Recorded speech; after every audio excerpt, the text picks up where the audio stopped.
The Bible Treasury. A monthly magazine of papers on scriptural subjects.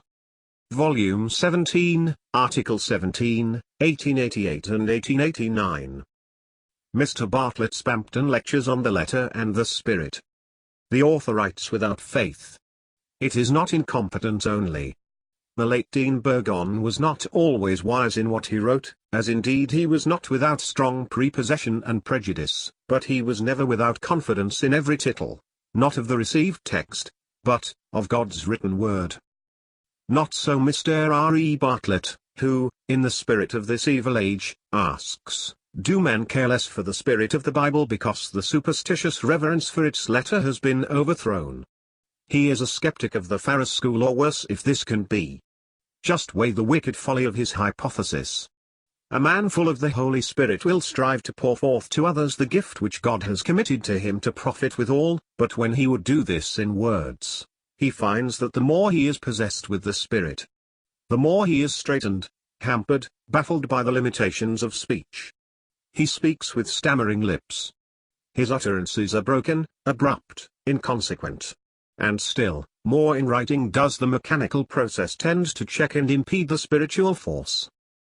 It is evident that Mr. B derives his ideas either from his natural mind or from assuming that the irrepressible, and indeed demoniacal, enthusiasm of pagan seers is no less true of God's inspired instruments. 1 Corinthians 2 teaches doctrine irreconcilably opposed to this. Revelation and communication in words are both of the Holy Spirit, so that the failure perfect expression, which he is daring enough to take for granted, is excluded. He has evidently not the mind of Christ to appreciate God's word, and therefore feels and writes as an enemy. The plain facts of Scripture manifestly refute this base and baseless theory. Its profoundest revelations are given in the calmest language.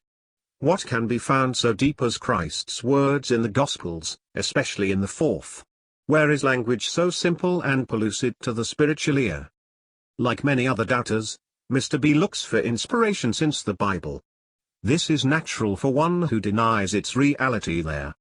The tendency of the exaltation of the Bible into the position of God's final utterance to his church has been to weaken the belief in the constant presence of the divine Spirit. Has Mr. B been more or less with Quakers, or the like dreamy enthusiasts, to imbibe thoughts so opposed to the truth? It is well known that the Christians who believe in the personal presence of the Holy Spirit sent down from heaven, are precisely those who adhere unflinchingly to the divine authority and perfection of God's written word, in the face of the popish idol of tradition, or the rationalistic idol of man's mind, both of them tools of Satan. The last Bampton lectures were Christless. These are a lower depth. Is Oxford to be ever and only the playground of Tractarians and skeptics,